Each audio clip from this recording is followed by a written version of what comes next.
Hello there достар, бүгінгі сабағымызда біз келесі өте пайдалы модель етістігі must-ты бірге үйренеміз. Must дегеніміз біздің міндеттемелерімізді немесе істеуге болмайтын заттарды сипаттағанда қолданылады және келесі диалогта оның бірнеше мысалын көреміз. Анель мен Сәкен әдеттегідей сөйлесіп жатыр. Анель бүгінгі кешке жиналған адамдарға алғысын айтып жатыр. Thank you all for coming today. I want to share my ideas for the upcoming project. Бүгін келгендеріңізге рахмет. Менің келе жатқан жоба бойынша идеяларымды бөліскім келеді. Мен бөліскім келеді. We're eager to hear them. What's your first idea? Әрине, біз естуге қуаныштымыз. Бірінші идеяң не? Well, we must implement a new communication system to improve teamwork. Біз must implement, енгізуіміз тиіс, жаңа коммуникация жүйесі біздің командалық жұмысты жақсарту үшін. Біздің командалық жұмысты жақсарту үшін жаңа коммуникация жүйесін енгізуіміз тиіс. That sounds interesting. How do you plan to do that? Өте қызық. Оны қалай жақсартпақшысың? We must organize regular team meetings and choose an online platform for sharing updates. Біз жиі өтетін командалық жиналыстарды ұйымдастыруымыз тиіс және осы жиналыста шешілген шешімдерді жариялау үшін бізге онлайн платформа қажет. I believe it will enhance our overall efficiency. Мен бұл біздің жалпы тиімділігімізді жақсартатынына сенімдімін. Енді көп күрделі сөздер болды, білем, түсінем. Бірақ, мына белгіленген сөздерге назар аударайық. Must implement, енгізуіміз тиіс. Must organize, ұйымдастыруымыз тиіс. Бұл жерде must деген модель етістігі біздің жалпы міндеттемелерімізді. Біз 100% істеуіміз керек заттарды жеткізуге қолданылады. Мысалы, I must go to the doctor. Мен дәрігерге баруым керек. I must get up early tomorrow. Мен ерте тұруым керек. Ол менің міндетім. Мен таңдай алмаймын ертең. She must be here on time. Ол бұл жерде уақытында болу керек, келу керек. Немесе we must stop smoking. Біз темекі шегуді тоқтауымыз керек. Кез келген адамға айтылатын кеңес. Сол үшін бұл жерде must қосу инфинитив. Біз ешқандай to'ды қолданбаймыз, ешқандай керек емес. Must go, must get, must be, must stop. Міндеттемелеріміз немесе кейде ережелерді сипаттағанда қолданамыз. Must модель етістігі болған соң, бұның негативті болымсыз түрі де болады, сұраулы түрі де болады. Болымсыз түрі negative form, сұраулы түрі interrogative form. Мысалы, мен ерте келмеуім керек. Маған мысалы тыйым салынды, ерте келме деген. I mustn't arrive early. Mustn't деген must not-тың қысқартылған түрі. I mustn't arrive early. Мен ерте келмеуім керек. Сұрақ қойғандашы, must you make that noise? Сен осы шуды шығаруың тиіс па? Шулауың керек па, керек емес пе деген. Енді кішкене ирониямен айтылған сұрақ. Әрине керек емес. Бірақ must you make that noise? Must сөйлемнің басында тұрады, сұраулы сөйлемдерде одан кейін бастауыш, одан кейін негізгі етістік. Байқап көрсеңіздер, ешқандай do, did, көмекші етістіктер керек емес. Себебі must ол модель етістігі. Осыға дейін біз талқылағандай.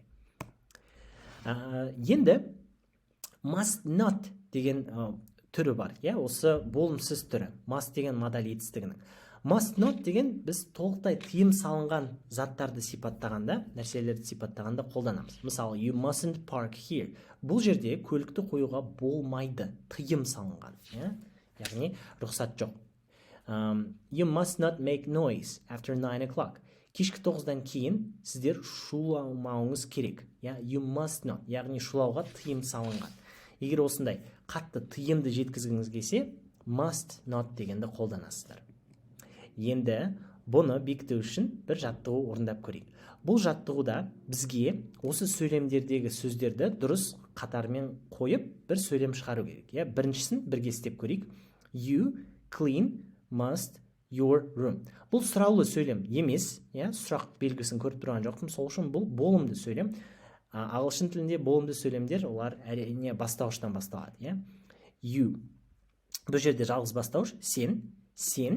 Енді сен не істеуің керек? You must.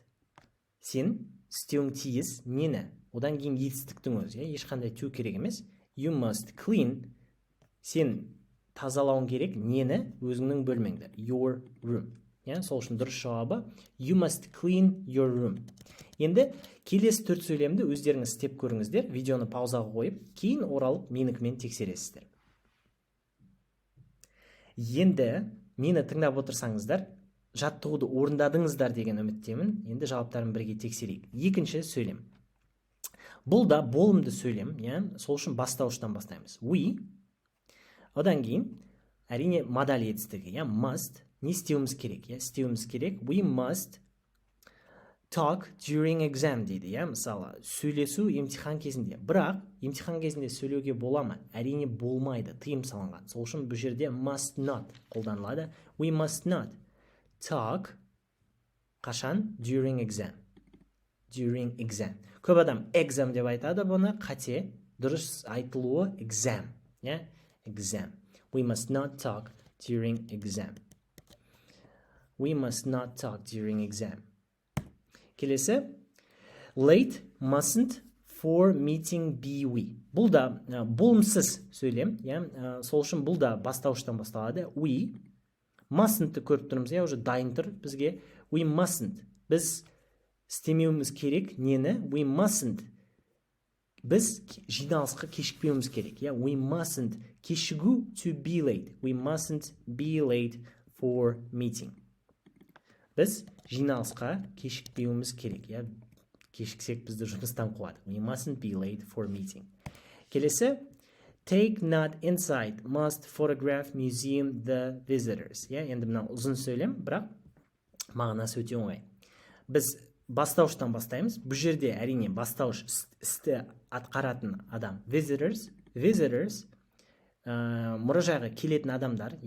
Visitors must, олар әдетте сіз мұражайға барғанда рұқсат па, рұқсат емес па фотоға түсіру? Әдетте рұқсат емес. Сол үшін must not. Фотоға түсіру, біз бұны да өткенбіз сөз тіркестерінің арасында take photographs. Фотоға түсіру, take photographs. Visitors must not take photographs. Музейдің ішінде, inside the museum. Visitors must not take photographs inside the museum. Және соңғысы, you, your mustn't car park here you. Әдетте бастауыштан бастаймыз. You mustn't дайын тұр. Одан кейін етістік. Бұл жерде жалғыз етістік park. Яғни машинаны, көлікті қою. You mustn't park. Нені? Your car. Қай жерде? Here. You mustn't park your car here. Бұл жерде бастауыш, одан кейін модаль етістігі, негізгі етістік, одан кейін толықтауыш, your car қайда? Here. Пысықтауыш ең аяғында сөйлем. Мінекей достар, енді бүгінгі сабағымыздың жаңа сөз тіркестерін бірге қайталап өтейік. Share ideas, идеяларды бөлісу. Upcoming project, келе жатқан жоба. Eager to hear them, оларды естуге қуаныштым, асыға күтемін. I am eager to hear them. Менің осындай оларды естуге құлшынысым бар. Implement new system, жаңа жүйені енгізу. Organize meetings, кездесулерді ұйымдастыру. Choose online platform, онлайн платформаны таңдау. Share updates, жаңалықтарды бөлісу. Enhance efficiency, тиімділікті жақсарту. Make noise, шулату. Take photographs, фотоға түсіру. Бұл сөз тіркестерді міндетті түрде көзлетте қайталап өтіңіздер және бүгінгі сабақтың жаттығуларын платформаға өтіп орындаңыздар.